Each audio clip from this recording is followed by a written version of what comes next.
off, it is great Sorry.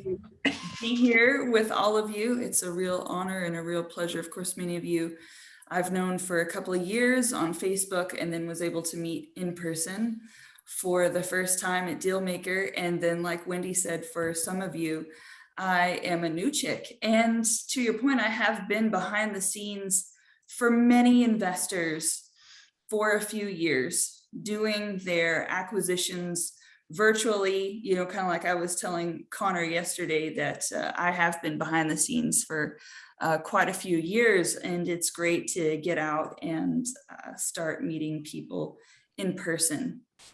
So I know that many of us as investors are facing more and more saturated markets where it's harder and harder to find good deals. Not only because there are more investors out there, which is not a bad thing, but also because the retail market is so strong and has been so strong for a while.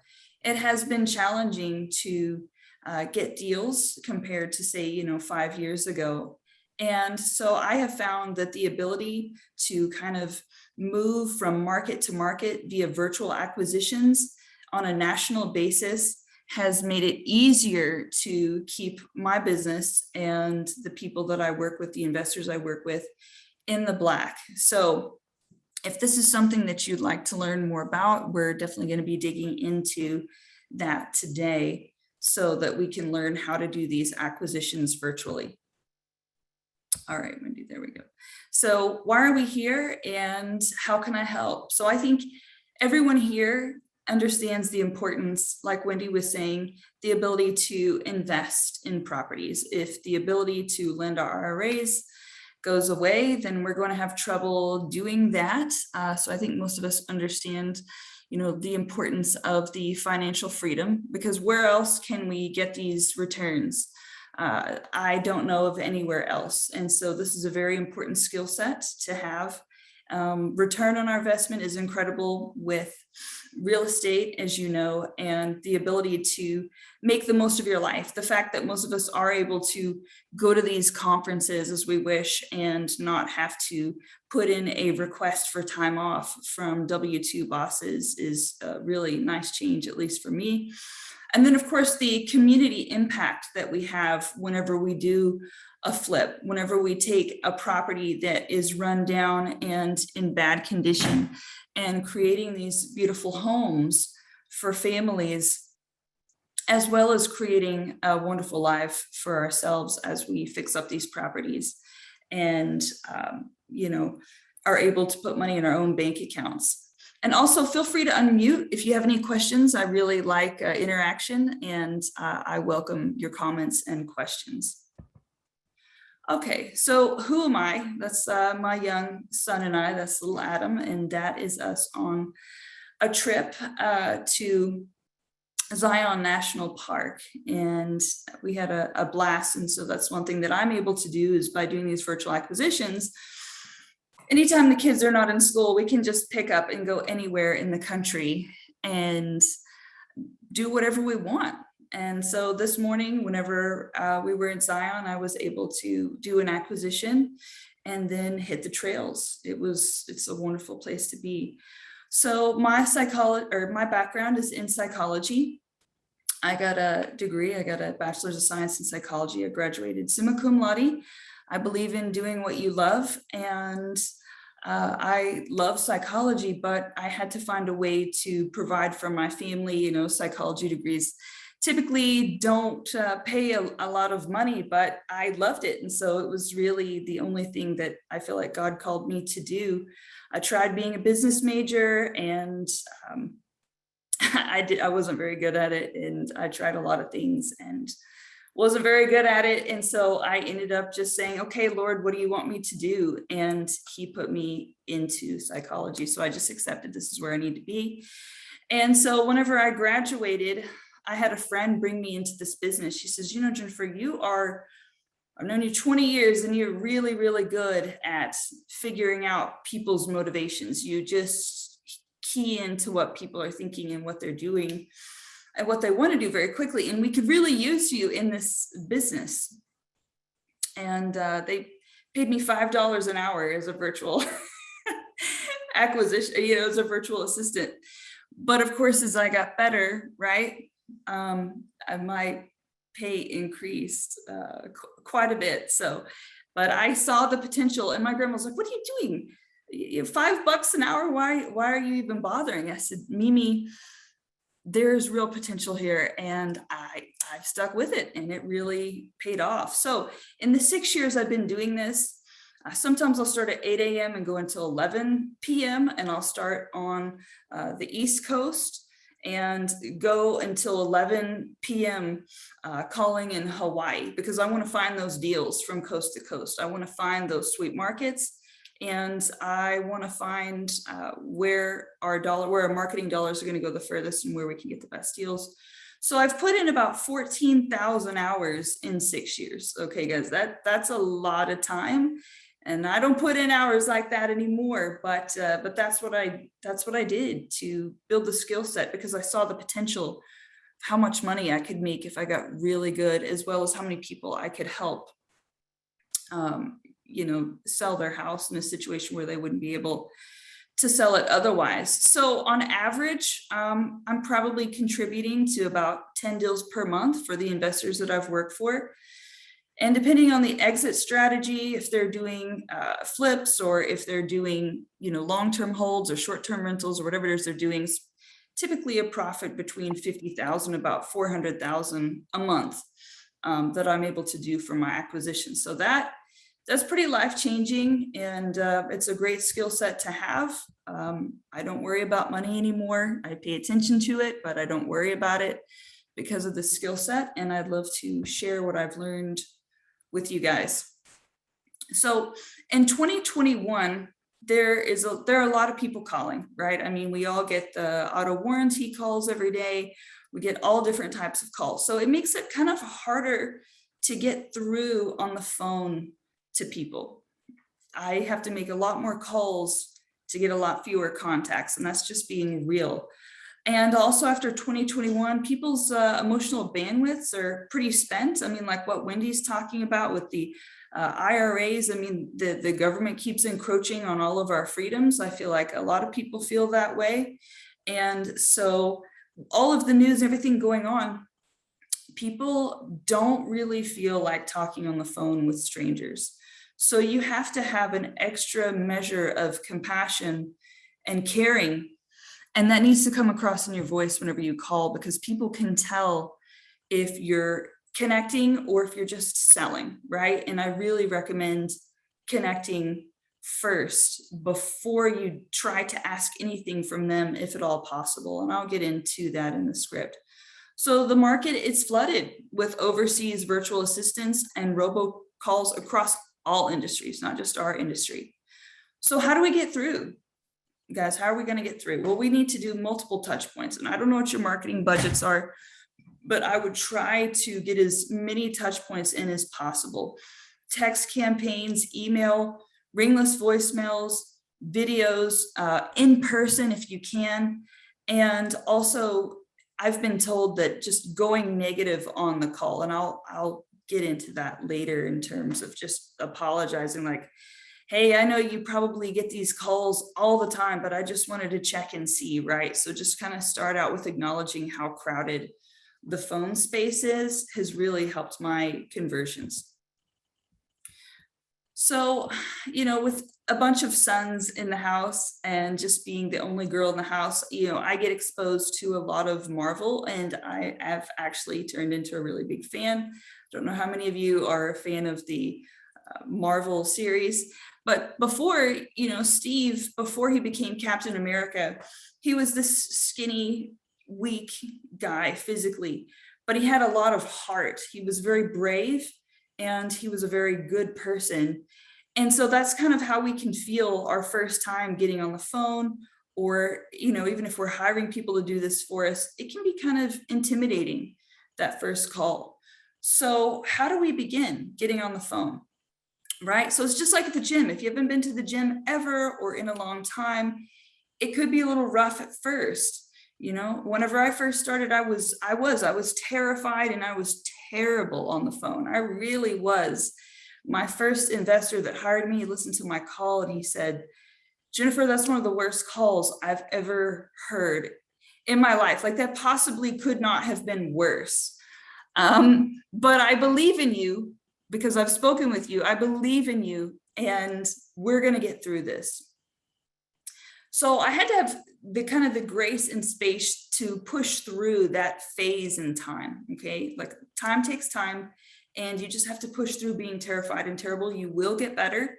And today I'm going to give you a script where even on your first call, if it's your first time, I don't think there are any first timers here, most likely. However, we can all get a little bit rusty and get better. So the first call is the hardest. It really is. That first call, you can feel pretty lost, but after a while you end up like Steve on the right here, who's really strong and capable. And even though on the inside, he's the same person, he's the same good person, he has built up his strength and now he's really effective. So, okay. You can be effective on your first call, just like I said. So I'm going to give you the scripts and you can become excellent with time. So what I did was I started by mastering one exit strategy. I think most of us here are probably well past it, but in case there are any beginners here, just start out with one exit strategy that you know very well, whether it's novations, wholesale, lease options, seller finance, subject to flipping, something. That way you know whenever they do say yes, that you can perform. Because a lot of us, we get on the phone and we're used to getting no's, no's, no's, no's. And then finally someone says yes, we're like, oh man, what do I do now? You're not supposed to say yes. And so if you can have that confidence of having one exit strategy behind you, that will make your calls go a lot better. And there's a mindset shift that's extremely important. You can't be nervous if it's about helping them, right? So the way that I think about it is, in discount home buying, often there's distress, right? So discount and distress are often synonymous, right? That's just part of the business. And so I kind of think of us as like financial paramedics in a way.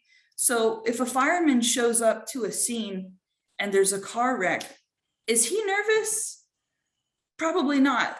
At least I hope not, because he's there to help them. So if we're making the call about them and not about us, if we detach ourselves from the outcome other than helping them, that helps bring that nervousness level down. Jennifer, I'm really glad that you said that. And I think it's really important that people really understand that and approach what we do from that perspective. And that is that we are really here to help other people. That's why it's so easy for me to get money out of people, to raise money, because I truly believe I'm here to help them build wealth.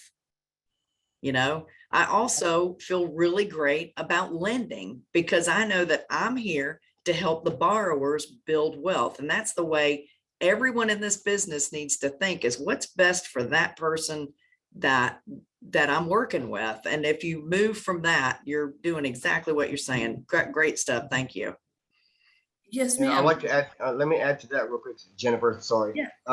When Hi, I went John. to see, hi there, sweetie. When I went to see Pete Fortunato, this is what I learned, just to piggyback on what Wendy said. Help them. Be a problem solver. That's why my card says that, problem solver, because I learned from Pete Fortunato, if you go there with a mindset, or you're on the phone with a mindset that you're listening to them and you want to help them, it opens up doors. It's wonderful. Mm-hmm. Success rate is higher. Mm-hmm. That's exactly right. And if we're just trying to push through and do deals, which is sometimes hard not to do whenever you're spending, sometimes up to 30K a month on marketing dollars. We need to convert or we're going to be out of business quick. Mm-hmm. So it can be difficult to maintain that focus. I just want to acknowledge that. I don't want to shame anybody if, you did some desperate deals. I think we've all probably been there. But if we can, let's try to keep our mindset on helping people who really need our help.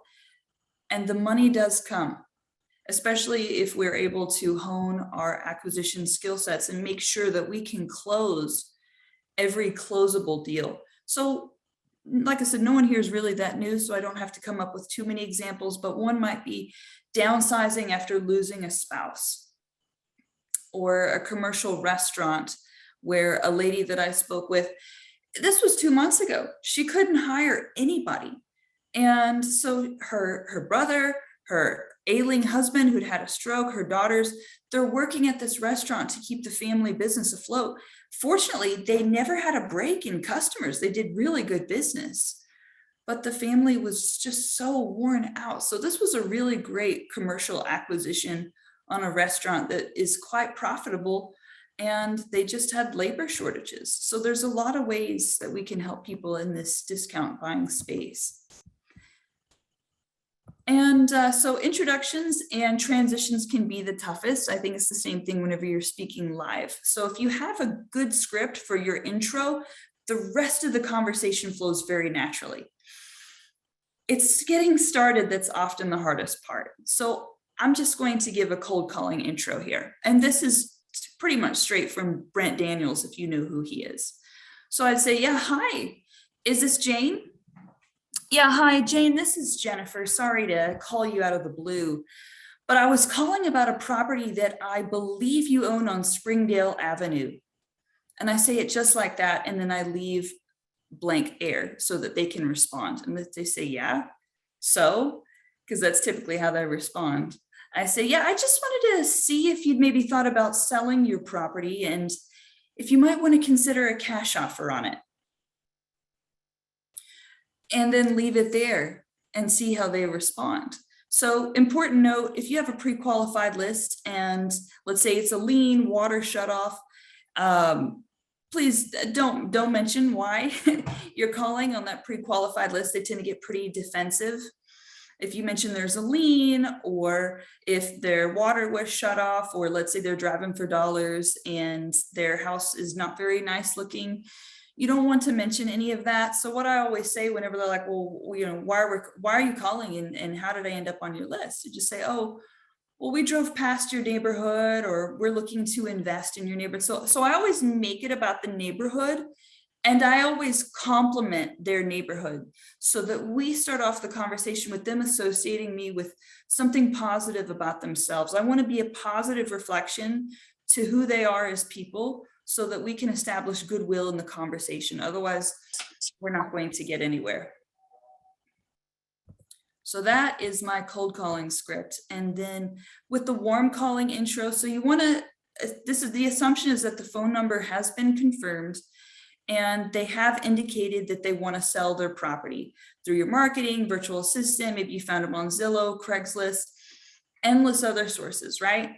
So I say, hello, yeah, or they say hello. And I'm like, yeah, hi, Bill, this is Jennifer. Sorry to call you out of the blue, but I saw that you had a property for sale by owner on Zillow. And I just wanted to see if you were by chance still thinking of selling your property on First Street, or if you were already under contract.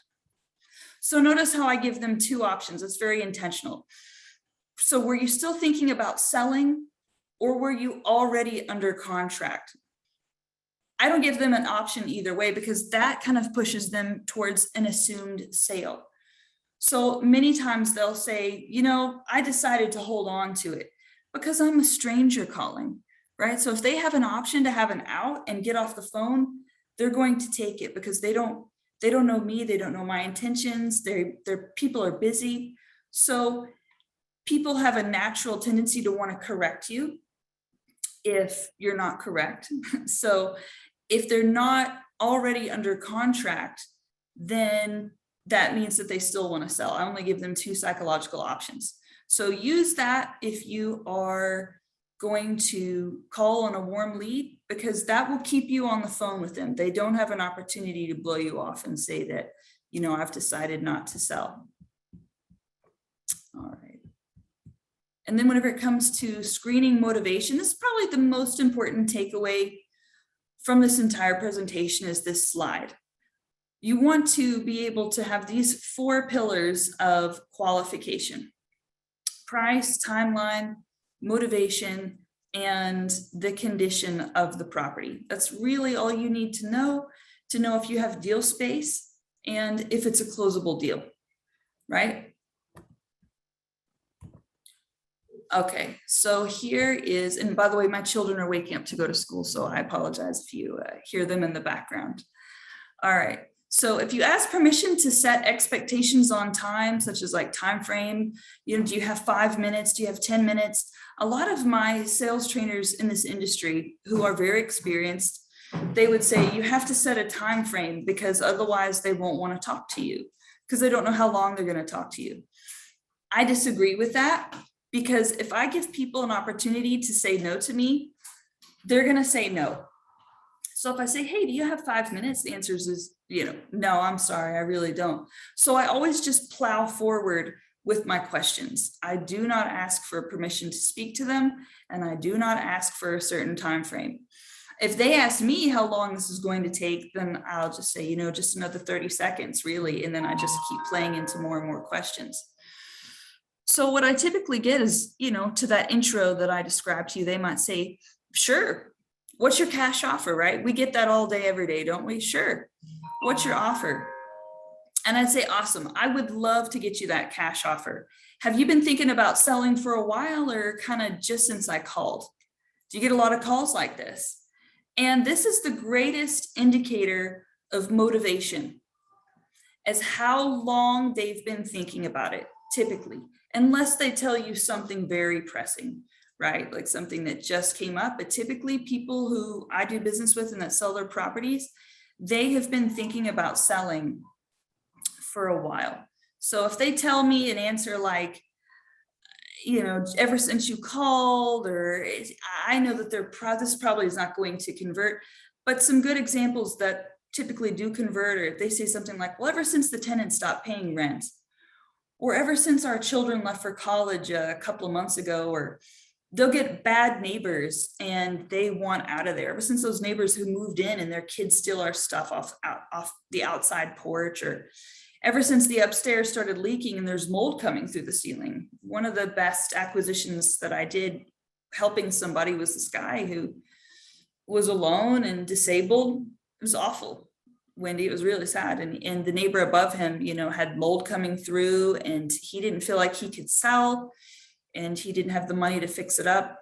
And so we were able to come in and help this disabled guy who was living with mold move on to a property that was healthier for him. That's awesome. Yeah, that was one that really stuck in my memory. So screening for motivation, right? So like I said, you asked the question, how long have you been thinking about selling? And then some possible answers that I get every day that are kind of more in the medium range of motivated that we have to kind of push and find the pain points is, people say for a while. So the market's hot. Typically that means that they want the highest price, or they may not be motivated, or they say, just since you called, just kind of curious about price. And I've never converted a tire kicker, but it's still good. You can at least disqualify them on price. If all they want is price, you can just give them, 0.67 as deal, or 0.8, or wherever it is that your market is in terms of your margins, and disqualify them on price if there are no other qualifying pillars. Okay, hold up. Yeah. You're using some slang, and there might be some people who don't understand the 0.68 and the 0.80. So talk just for a second about that. Oh, thank you. It's good to get that feedback. So whenever I first started and I didn't have a large skill set, a lot of the investors would tell me to just use 0.67 of Zillow, right? I was just a virtual assistant cold caller, just getting started, didn't know anything about the business really. And they said, if these people don't really seem interested, they just want price. Just at that time, we gave them 0.67 of Zillow just to see if they would bite, if they laugh. So the value that Zillow is saying that it's worth, you're going to multiply that by 0.67, and that's the offer you're going to make for your virtual assistants who are disqualifying on price. Gotcha. Right, not your higher level acquisitions people, but if Right. you have people calling in Philippines, or if you still have Americans who are doing that work, which I really don't hardly see anymore, unfortunately. Right. Then we would just have them do, 0.6, or right now, a lot of people are at 0.8 just to get $5,000 or whatever it is they can get from a deal. And so we would do that to just disqualify them on price if they didn't have any other visible motivation. Okay, so timeline, how soon do you need to sell, right? Okay, so you've been thinking about selling for a while. How soon would you like to sell? Typical answers might be, any time is fine. So this type of person, they need pain points brought to the surface to create urgency, right? You need to put the vision in their mind of what are they going to do with that money. So I might say something like, so what would you do with that money in your pocket or that free time in your schedule if you didn't have to drive across town and take care of that rental that's really far away from all your other rentals? Or how long's that been going on for you? You're having to drive across town, spend your weekends fixing up that property. What would you do with your weekends if you didn't have to do that anymore? So I want to try to bring out the pain point and open up that space in their mind for more time and money if they're able to sell their property. Another answer I get is, it depends on the offer. So what I tell them in that case to try to get some commitment out of them is, okay, perfect. So if we're able to get the price that you're looking for, how soon do you think you might want to sell? Or great, so if I offer you that price today, you'll be able to sign? So I always try to get some type of moving the needle, moving that ball down the court if we're going to get to speaking about timeline. And so a more definitive answer means go time. So if they sell, I need to sell in 2 weeks before we move out of the country, then obviously that's a sign you have a motivated seller. But most of the people you speak with are going to be more in the middle. So that's why I'm speaking to these more typical, less compelling answers. Because part of being a deal maker, a rainmaker, or an elite deal maker is you need to get these people who are in the middle and move them closer to closing. And that's really where your bread and butter is going to be. There's not a lot of low-hanging fruit in marketing. And I think most of us do that, especially if you're doing outreach versus getting inbound, right? And I think you need to be doing both. You need to be doing both outbound and attracting via PPC or YouTube or whatever it is you're doing. So then, of course, there's the condition of the property. So these are some more typical answers. And I know I probably need to speed up here a little bit, Wendy. So, they might say, yeah, I'd like an offer. So great, I'd love to get you that offer. So I want to make sure and give you credit for any major upgrades, repairs, or renovations that you've likely made to the property in the last 10 years. Have you done anything to say the roof, furnace, AC, windows, sewer line, remodeled the kitchens, bathrooms, anything like that we can give you credit for in an offer? So you notice that I'm asking them to tell me what they have done to the property instead of asking what they haven't done. Because if you ask them what they haven't done, sellers are smart, especially right now. They're not going to tell you what they have. That's going to shut down the conversation. Who are you? I don't want to tell you this because they know that we're going to use that to negotiate against them. And this is the comment or the nugget, I should say, that made me go, dang, that is so smart to ask them what they have done, because they're willing to brag, right? And say, oh, we did this and we did that and we did this. That's great stuff. Great stuff. And you can tell what they haven't done by what they have done. So if they tell me in the last 10 years, they've only done the roof, that's good. It means it's a salvageable property, most likely, because if they haven't done the roof and if that's been leaking, you probably have a tear down situation in my experience, or at least something pretty close to. It's going to be a heavy, heavy rehab. But I love whenever they say all they've done is the roof, because it means the inside is intact and there's a lot of room for us to create value in remodeling and everything else. But if they start giving me a laundry list of, well, we did the landscaping, typically if they've done the landscaping, they've done everything else. So if they did, well, we did the bathrooms and the kitchens and the roof and the floors, tiles, then I'm like, okay, we've got ourselves a retail lead here. Right? Just based on what they have done. So if all they've done is one thing in 10 years, but they say, oh, but the house is in great condition. They love to say that. I've done the roof and the house is in great condition. And I just mirror that and affirm that. Perfect. Well, it sounds like the house is in great condition and that's awesome. I'm really glad that you did the roof, or that's cool you did the roof. Or I might ask, well, what kind of roof? Was it a tin roof, or, how many years do you think is that roof good for? And they always love to tell you how new the roof is, even if it is 10 years old. It's not a new roof, but everyone always thinks their roof is new for some reason. So, but like Wendy says, Just don't bring up anything negative with them. Keep it 100% positive. I think of it kind of like a first date. You know, you don't go talking about all your negative stuff on a first date. At least I hope not. That's my You problem.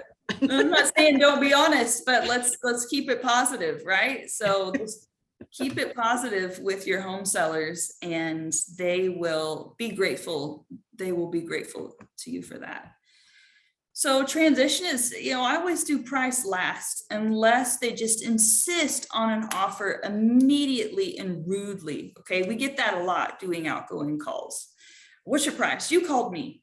You know, I don't want to sit here and answer all these questions. I get these calls all the time. Tell me your price, or, you know, buzz off. And so in that case, I may disqualify on price, like we talked about doing the 0.67 of Zillow for your VAs or something like that. But typically, you know, price comes last because it's the least important pillar of all the four, right? And because their time is short, you want to hit the most important pillars first. And I didn't mention that in my in-person presentation, Wendy, was how I've kind of gone in order of which ones I do first, because in case they hang up on me, I want to know if this is a good follow-up lead or not, because people will hang up often, right? So if I know that they've been thinking about selling for 2 years, but they don't feel like talking to me, I'm going to call them back, right? If they haven't done anything to their house in 20 years, that's a follow-up, because we've got some serious equity there. So I make sure and hit the first things first. That way I know I have a follow-up if they hang up on me. So last thing is price. So at this point, you know, price really only matters if there are no other pillars there. And then I might say something like, so have you been keeping an eye on the market? Did you have a price in mind? Or how much were you guys thinking you might want to sell for? That's how I word it, just very conversationally. And some non-threatening questions would be, so if you were able to fix everything, clean everything, if we were able to fix everything, clean everything, pay all the closing costs and no realtor's fees, you wouldn't have any idea on how much you would want, would you? And again, this is giving them an opportunity to correct me, because I'm making the assumption you wouldn't know, would you?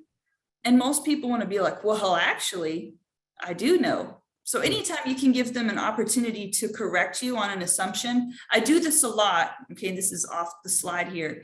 If someone's like, you know, I was kind of thinking about selling at the end of the summer, but they don't want to tell me anything about their personal life because I'm a stranger, right? The way I'll get information is I make an assumption. I'll go, oh, okay. Are your kids going off to college? Just a very polite question like that. And I'll say, no, actually, I'm moving in with my boyfriend, even though they may be well advanced in age. You go, oh, that's wonderful. I'm glad to hear that for you. Congratulations. So if they give you some vague information, make an assumptive statement, which I didn't put, you know, in my in-person presentation. Anytime they give you any type of information and then they leave it blank, and you can tell, you know, if you ask a question, it's going to be weird, just make a friendly assumptive statement like that, and they will correct you every time. So whenever it comes to price, these are some typical answers. Hold on a second. Yeah. That's such a great statement. Make an assumptive statement. They will correct you every time, because people like to be right. Boy, don't they? You know, and the more you can feed that ego, and I haven't, you know, I've been told, I don't know if Connor's on this call or not. I saw a name Connor in here. You know, It's a different one. Oh, okay. Well, anyhow, he talks to me about my ego, you know, and I didn't realize I had one. Thank you. So, you know, we all have one. And so if we can feed that, then that will help us get a little bit further down the road. And again, this is all coming from a genuine place, but we do have to use some tactics, some strategies to be able to help them, because they're scared of us. They don't know us, right? So we have to be clever in getting to them. So if they say, you know, I want to hear your answer first whenever it comes to price, that's a tricky one. That one stumped me for a long time. How do you get around that? What do you say? So I say, absolutely, totally understand that. It's important to me that we create a well-considered offer solution based on everything you've shared with me today and everything you've done to the house. how soon you need to sell, and also what other houses have sold for in the neighborhood. Those are all variables that I take into consideration to make sure I'm getting you the most accurate offer possible. And this last line is important. So to respect your time, when would be a good time to go over a serious offer? Or we could just shorten it to, so to respect your time, when would be a good time to go over a serious offer? Because we're not in the business of giving appraisals for free all day. I don't know how many of you have put in marketing dollars and then you end up just giving prices all day and no one's calling you back. That's very depressing, and also it doesn't convert. You're not putting money back into your pocket. So you have to always get a commitment before you give a price if there's any type of motivation or pillars, unless you're disqualifying on price, right? So if they've shown you that they have wanted to sell for a while and their house does need work, you want to get a commitment before you give price, because we're not disqualifying on price with those people. Does that differentiation make sense? Absolutely. If it doesn't, feel free to unmute and I can go over that part again, because I know that may be a little bit tricky. Okay. Wendy, how are we on time? Do I need to really? You got 15 minutes. You're good. Okay. So some low-hanging fruit cues. So whenever I set up phone systems for investors, because they're putting me in charge of acquisitions and dispositions, and so I need to make sure that we can all communicate quickly. AirCall is some software that I like to use. They have a really good transfer function for these outgoing calls. So I want to be able to transfer these calls immediately to either the investor, have the VAs be able to transfer it to me to do the final negotiations. If they say I'm meeting with an investor or realtor tomorrow, or if they say I have an offer sitting here from another investor, this is rare low-hanging fruit. I am so excited whenever I hear this, because I know this is someone who is going to move on selling their property, right? So you need to get in front of them ASAP and close if you hear these things. So an example might be, yeah, I'm meeting with a realtor or an investor tomorrow at 1 p.m. Do your best to be there at 8 a.m. with a contract in hand. So that is something that I've learned. If you are there and they tell you something like what I saw here, you need to run, not walk, to close that person. So this is where the rubber hits the road, is negotiation, right? You can't get a good deal without negotiation. It's just part of it. We start negotiating the minute that we're born. Like I mentioned in person, is whenever we're born, what do? We start crying. Well, why are we crying? Why are we crying when we're born? We don't know anything. We don't have any agendas. We are guileless, 100% innocent creatures. But what we're doing low key is we're negotiating that if you give me what I need, I'm going to stop these very unpleasant noises that are irritating us all, right? And that's the way we were designed. And so this is the same in that, we're trying to meet our needs as well as their needs whenever we negotiate. It's part of life, and we just have to get used to it, enjoy it, and get good at it in order to get what we need in life. Let's see, I think I went too far. Okay. Sorry, Wendy, I'm a little new to doing this on my computer. No worries. Don't know how we got this far back. All right, so let me exit here and Love apologize. this. Oh yeah, I get a little bit. Let me go back there. All right, so let me go here and start there again. Just somehow got really far ahead. All right. And if I start it here, thanks for bearing with me, guys. I'm just gonna have to go through these quickly and get back to the negotiating. Okay, here we are. So like I said, this is where the rubber hits the road. So are we negotiating on terms or price, right? So we can either negotiate with terms or we can negotiate price. Remember John Morey saying that he's a terms guy.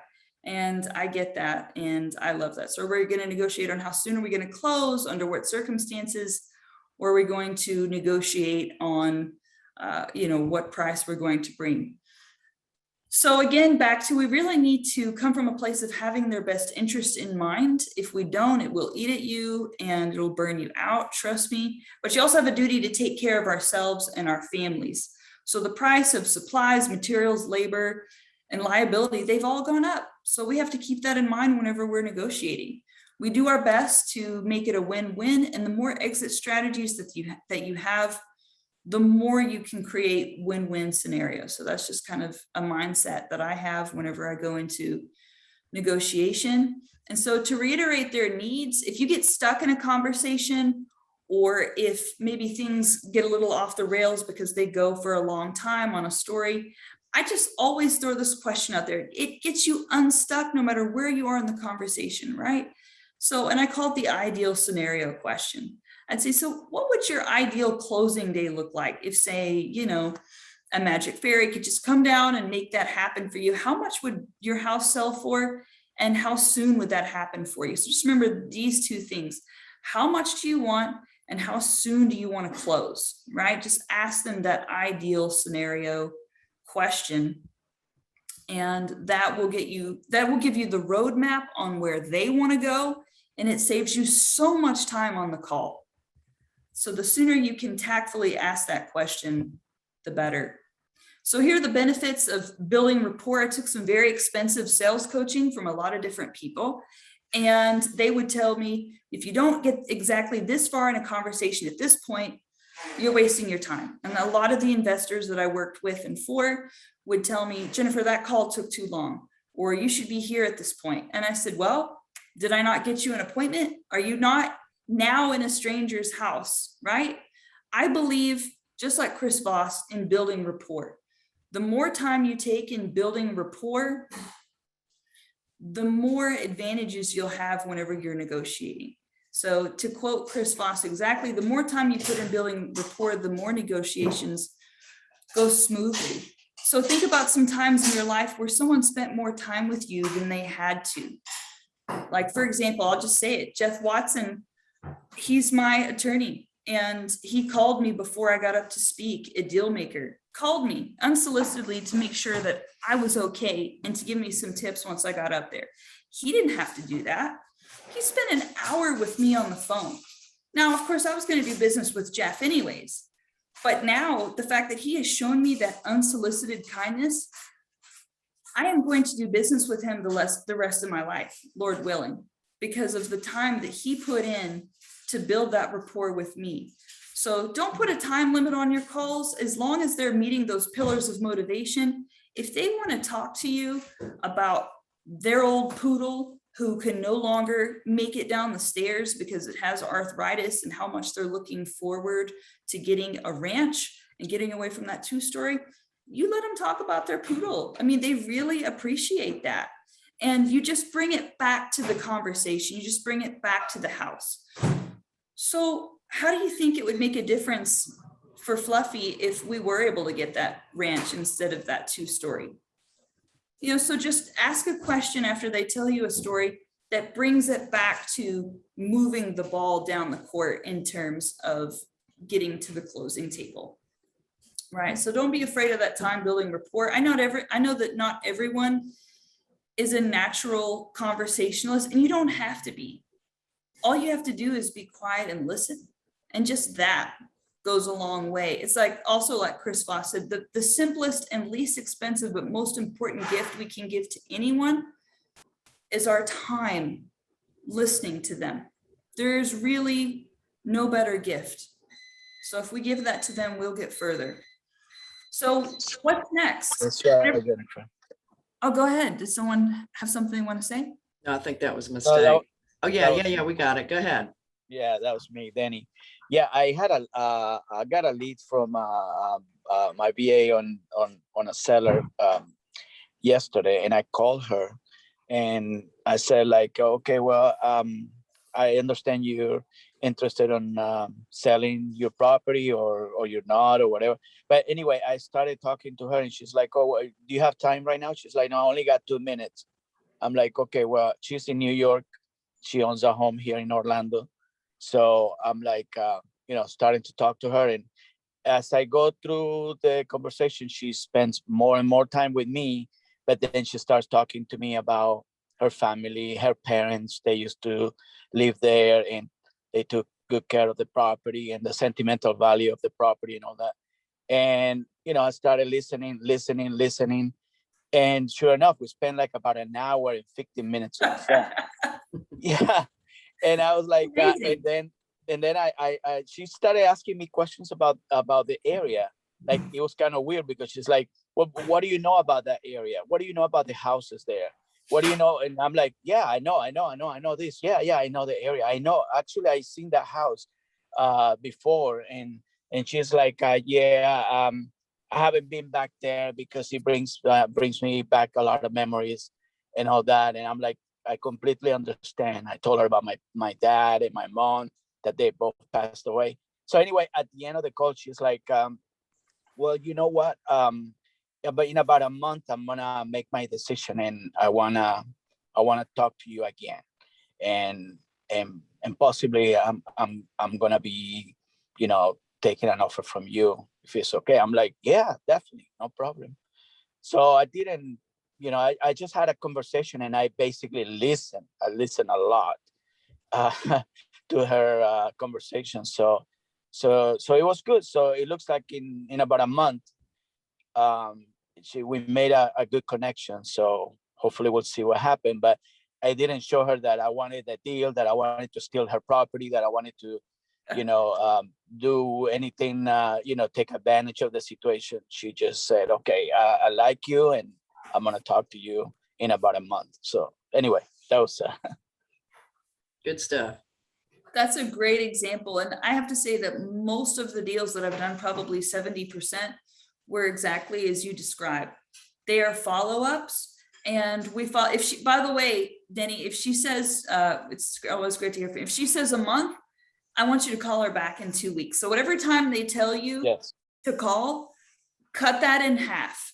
Because so many times I would call right at a month, and they would have already done a deal with someone else. No matter how much rapport you build, if you're not there at the right time, they may do a deal with someone else. So if they say, give me a call back in 6 months, I'm calling back in 3 months, or maybe even 2 months, to say, hey, this is Jennifer. Just wanted to reach back out and just make sure everything was still going great for you and great with you. And just wanted to see how everything was going for you.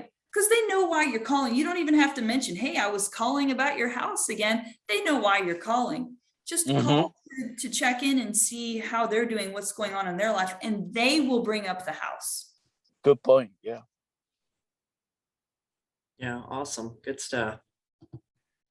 So whenever you know that they're ready to go and that you've done your job, they will ask you, so what's next?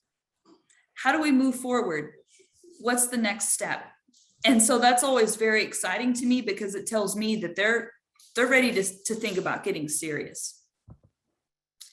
And so remember, sellers are really only after one thing, okay?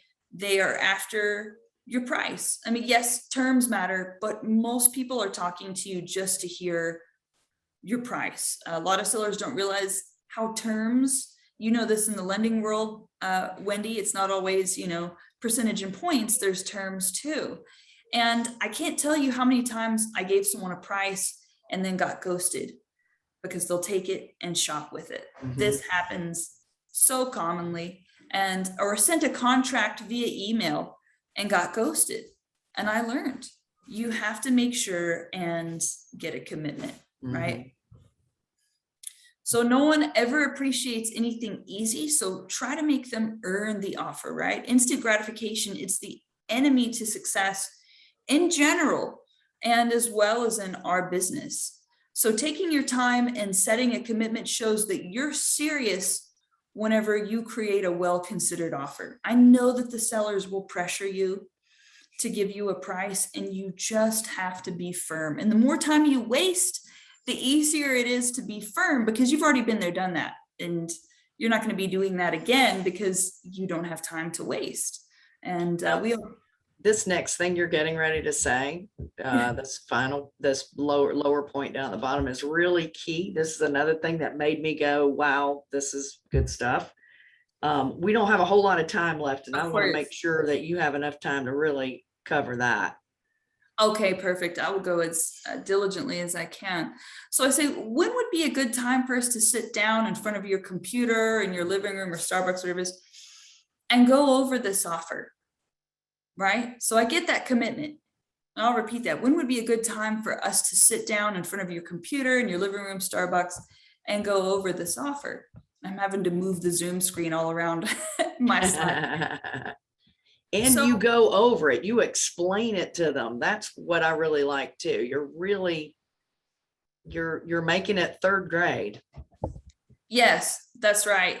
That's right. So here, I can send anyone these slides if they want to, Wendy, if you want to forward me people's emails, or if they want to send me an email, find me on Facebook, I will send you these slides. I'm happy to share. Awesome. Awesome. So, because I know that time is short. So here's a slide on what to do if a seller's gone dark after you've given a price.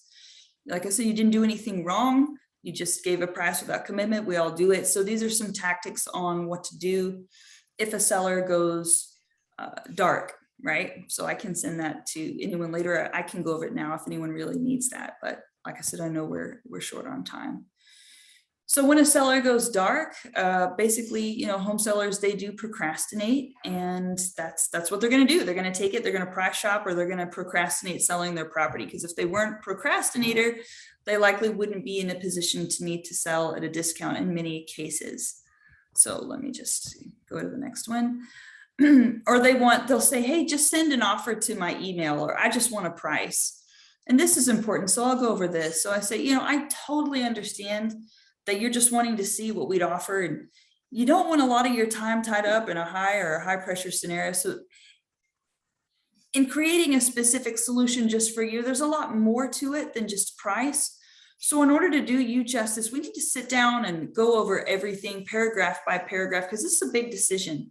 So if your wife, your attorney, realtor, sibling would like to be there as well, it really works best if all decision makers are there to go over this together. And I just want to make sure that this entire process is understood. So that's my response to that, because I want them to know this isn't just about price. There are a lot of other things that go into this, and we need to make sure and go over the contract together live via typically DocuSign. At the same time, we'll be on the phone, they'll be on DocuSign, I'll be on DocuSign. That way, at the end of the call or after we go through it, they can sign on DocuSign while we're still on the phone. And that's the goal, is to be able to close over the phone in virtual markets. So I know you like this part, Wendy. Whenever people ask me, so whenever you're going through the contract, some of the things that people give me, objections for is, hey, you said cash as is, and your contract says that you need an inspection period. Why do you need to inspect if it's as is? And I say, you're absolutely right that it is as is. And I know you've done an awesome job of taking care of your property. My partners, we just need 1 hour on one day to come and make sure that when you say 2 bedrooms, 2 bathrooms, it really is 2 bathrooms and not a Homer's bucket in the basement with a camping shower. Okay. We had one guy who said he had a 2 bathroom and it was a Homer's bucket in his basement with a camping shower. And the guy was showering down there and just putting towels down around it and tried to pass that off as his second bathroom. So that's all we're doing. You tell us 2 bedroom, 2 bath, we're just confirming what you told us. And so I use very reassuring and easygoing vocal tones with a smile, and they will hear the fact that you're kind of being funny. And I've never told that story and not had someone laugh really hard. And they're like, really? Some guy? And here's a picture of it. Yeah, so like it was a Homer's bucket with a camping shower in it. I mean, that is very creative, but that's not going to work for our appraiser whenever he's trying to appraise a 2 bedroom, 2 bath. So we're just having our partners come in for one day, for 1 hour, just to make sure that it really is a 2 bedroom, 2 bathroom. And that pretty much negates that objection, because that's a sticky point for a lot of people. You said cash as is, you want an inspection, right? Other points may be, notice to enter the property. I'll go through these fast. These are some things that, people have ghosted me on. And do take your time going over the whole contract, but also know the contract. Because if you're going too slow and you're tripping over the words and you don't know what something means, they're going to lose all confidence. So don't go too fast where they feel like you're being a slick Willie and cutting them out of the decision-making process and glossing over things, but also don't go so slowly to where you don't know your own contract. So this is important. Take just the right speed where you're showing competence, but also consideration to their ignorance, because that's what it is. I mean, we have a serious advantage. We are, purchasing 2-3 properties a week, and they're, maybe selling 2-3 houses in their lifetime. Good stuff. And then there's the earnest money, right? Something Jeff and I have talked about. A lot of people say, why are you giving us such a low earnest money deposit, which can be important. And basically I let them know, because we're purchasing 2-3 properties a week, we don't want to tie up a lot of money in earnest money. We do very much want to purchase your property. And so don't think that we're not taking you seriously. In fact, we are taking you very seriously, as well as everyone else we're trying to consider. And that's why we need to keep our earnest money amount low. So I'll just scoot past that one pretty quickly. And this is, discount home buying. You've got a discount price. People say, you're not going to lowball me, are you? Right?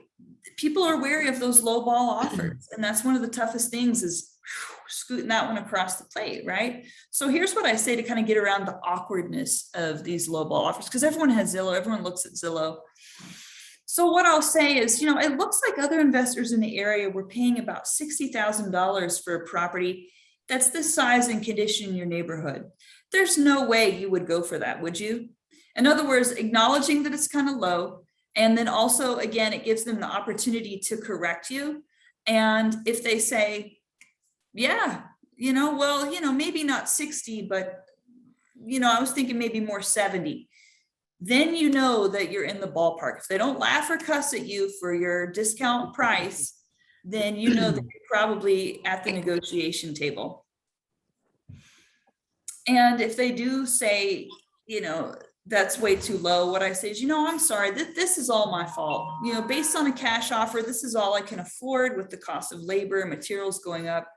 I know from where you're sitting, you must have a better price in mind, and what would work better for you, right? So if things go sour after I throw out that price, I just kind of give them that paragraph I always try to make them the hero, right? Like, I totally understand that from where you're sitting, this price just must not work.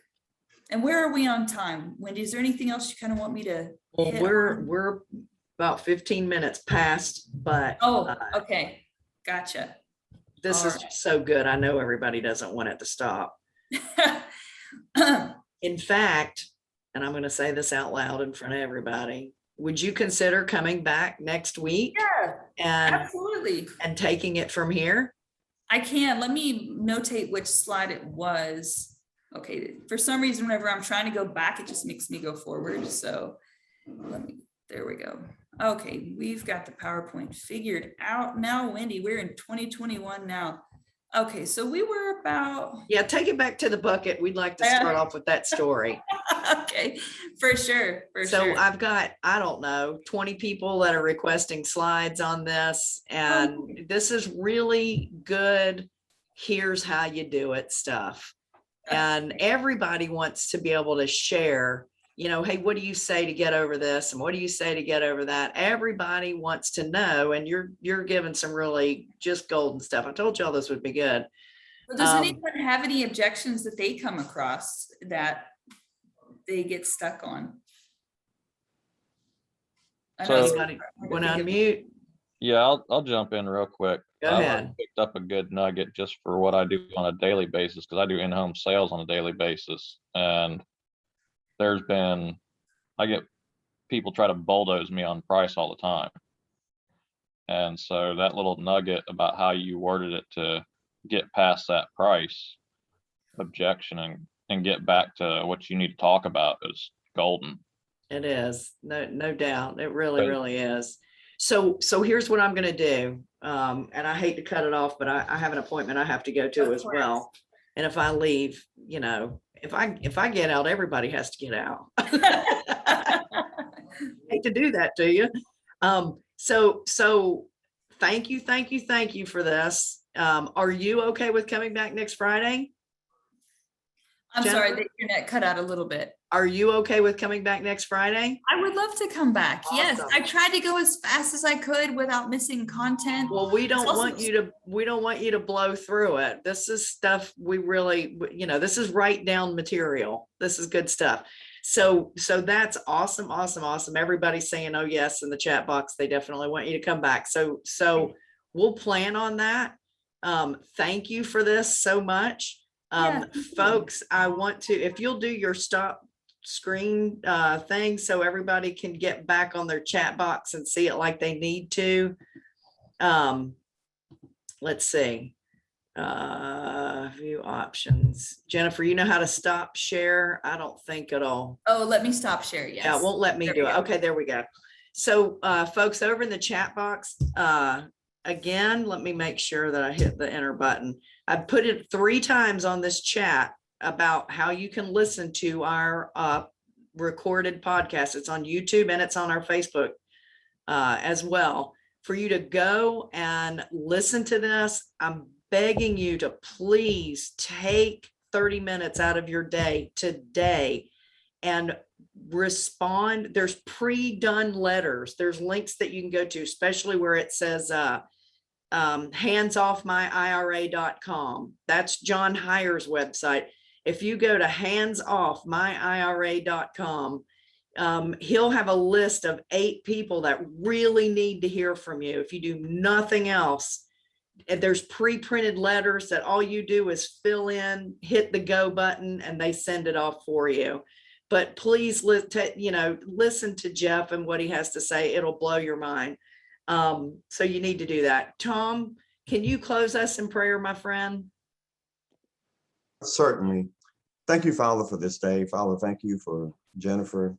Thank you for all the information she has given and provided. And Father, we thank you that she's in this country where she has the freedom to do that, to live and to have her own business, and not only her business, but to help and assist other entrepreneurs, Father, to go for the gusto also. And so Father, in all of this, we lift you up because all of our freedoms are found in Christ Jesus, who we lift up in praise. In his name, we give thanks.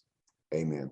Amen. And for anybody who isn't here today and missed this, when you get your reminder for Sonrisers next Thursday, I'll have a recording attached to that.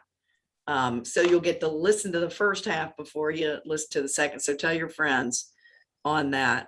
So thank you so much. Shannon's asking for the link to the letters. Go to what I just posted, and I'll do it one more time. Hit on any of those and you'll find out exactly what we're talking about for the self-directed IRA stuff.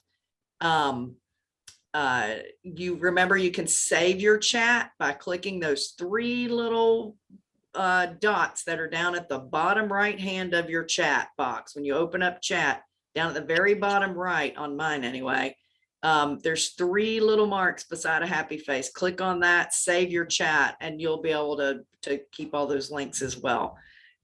Thanks again. Y'all have a great week. Jennifer, you rock, sister. And we can't wait to see you next week. Thanks so much. Everybody have a great one. Thank you. See you.